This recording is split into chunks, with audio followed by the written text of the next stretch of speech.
Hello again for our next chapter, which is, as I mentioned before, was called Shopping, Chapter 2 in our Jeremy James story. What is Jeremy James going to get up to today? Chapter 2, Shopping. I'm going shopping, said Mummy. Do you want to come with me? Will you buy me something nice? Said Jeremy James. You can't expect me to buy you something nice every time I go shopping, said Mummy. I don't just go shopping to buy you something nice.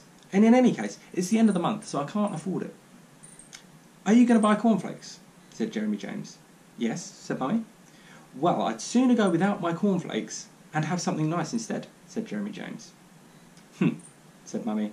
Just get your coat on. But I'm quite warm though, Mummy. Get your coat on. That, thought Jeremy James, is typical, because when she's cold, I have to put my coat on. Jeremy James and Mummy went to the shops. They walked. Jeremy James would much rather have gone by bus, but Mummy said they'd come back by bus when they'd had the heavy shopping to carry. It was healthier to walk. It was also cheaper to walk. So Jeremy James pretended he was on a bus, and he steered in and out of the people until he almost steered straight into an old lady. And then Mummy told him to walk properly, so he became a guardsman instead. The trouble with Mummy, when she went shopping, was that she liked all the wrong shops. Boring clothes shops, and china shops, and food shops especially. Boring clothes... she only bought things in food shops. But she spent hours in clothes shops, touching things, and hours outside china shops, gazing in as if they were a zoo. Even in the food shops, she spent hours touching and gazing. She fingered every packet of cheese, opened every box of eggs, weighed every piece of meat. The only thing she didn't spend hours on was tins. And tins of fruit were the one thing that Jeremy James did like looking at. Apart from the boxes of sweets and packets of chocolate and packets of cake. And Mummy didn't spend any time on either of them. Mummy didn't really seem to have much of an idea about shopping. Next to the food supermarket was a toy shop. Its windows were full of games and soldiers and tanks and footballs and bows and arrows and a few silly things for girls. Jeremy James noted all this as they walked past the toy shop, and he pointed out to Mummy. He said, "Oh look, Mummy, look at all the games and soldiers and tanks and footballers and bows and arrows." Mummy said, and wouldn't stop because they'd be late for dinner or something. Jeremy James followed her with his feet, leaving his eyes behind, and bumped into the woman with a fur coat and a poodle. The woman with the fur coat and the poodle said something a bit like but with rather more than And Jeremy James said, "Ouch," and ran after Mummy, while the woman looked angry and moved her lips as if she was talking. Mummy started picking up chickens. They were frozen chickens in paper wrappings. They all looked alike, but Mummy studied them very carefully, one after another. Jeremy James fixed his eye on one particular chicken that Mummy had just put down, and there was no doubt whatsoever that she picked up the same one about 2 minutes later. "You've seen that one already," said Jeremy James. "I know, because I've been watching it." Mummy didn't seem to hear. "Mummy, won't we be late for dinner or something?" said Jeremy James. But examining the chickens really seemed to make Mummy rather hard of hearing. James wandered off to the tinned fruit. He looked up at the coloured walls of mouth-watering pictures. Pineapples, pears, peaches, cherries, raspberries, strawberries, and mandarin oranges. Sweet mandarin oranges. Oh, they're my favourite too. All in their own juice, which was deliciously cold after you put the tin in the fridge for a while. The only trouble with tinned fruit was that you always wanted a second helping. And Mummy always said no, because there was nothing left. They should make the tins a bit bigger so that you can have a second helping. When he was grown up, of course, Jeremy James would buy 2 tins, just to make sure he'd had enough for a second helping. But he'd suggested that to Mummy, and she'd just said something about tinned fruit not growing on trees, and that apparently meant no. In front of the wall of juicy pictures were big wire thingamabobs, all full of tins, just like the tins up against the wall. People took tins from the thingamabobs and put them in their trolleys, leaving the other tins standing intact. This seemed odd to Jeremy James, because although the tins were all the same, the tins up against the wall looked nicer.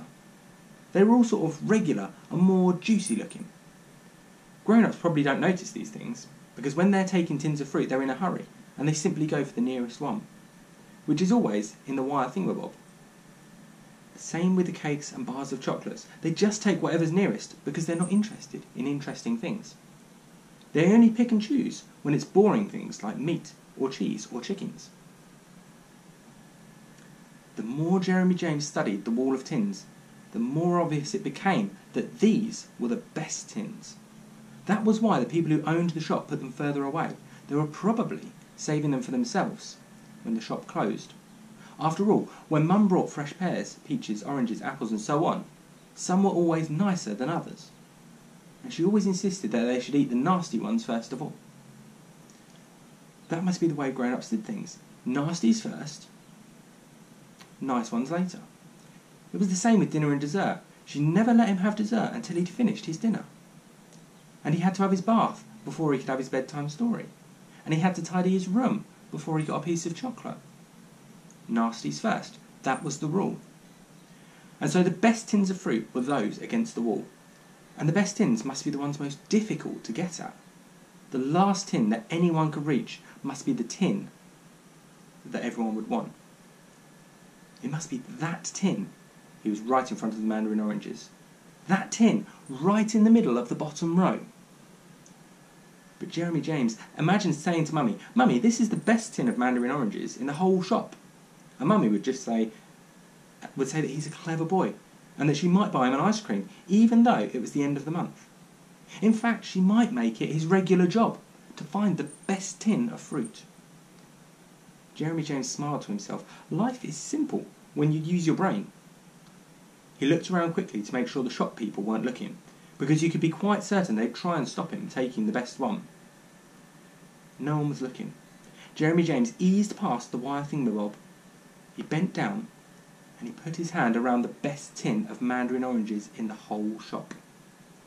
Jeremy James pulled. The best tin of mandarin oranges didn't move. Of course it didn't move. There were 2 more tins resting on it, holding it down.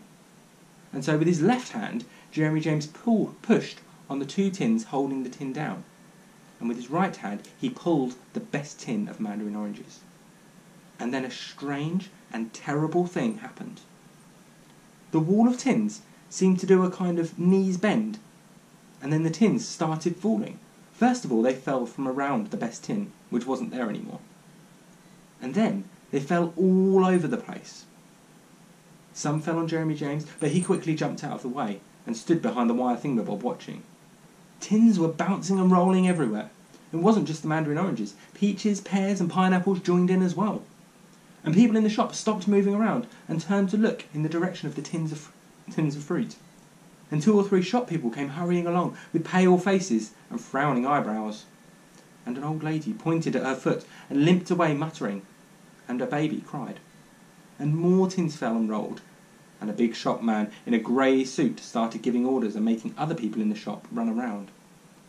There were veins standing out on his forehead, and his eyes were bulgy. He didn't look like a very nice man. And his bulgy eyes settled on Jeremy James. Jeremy James decided he'd better go back to Mummy. He was rather glad when he turned round that Mummy was already there. "Come on, Jeremy James," said Mummy. "We'll be late for dinner," or something. Mummy took the best tin of mandarin oranges in the whole shop out of Jeremy James's hand and slipped it into her trolley, and pulled Jeremy James along, rather roughly he thought, to the cash desk. As they left the shop, Jeremy James looked back. The shop people were still running around picking up tins, and the man in the grey suit still didn't look very nice. But Jeremy James knew why the man in the grey suit was angry. He'd wanted the tin of mandarin oranges for himself. That's why. And that is the end of Chapter 2. Chapter 3 is called The Football Match, and we'll get into that one tomorrow. See you all then.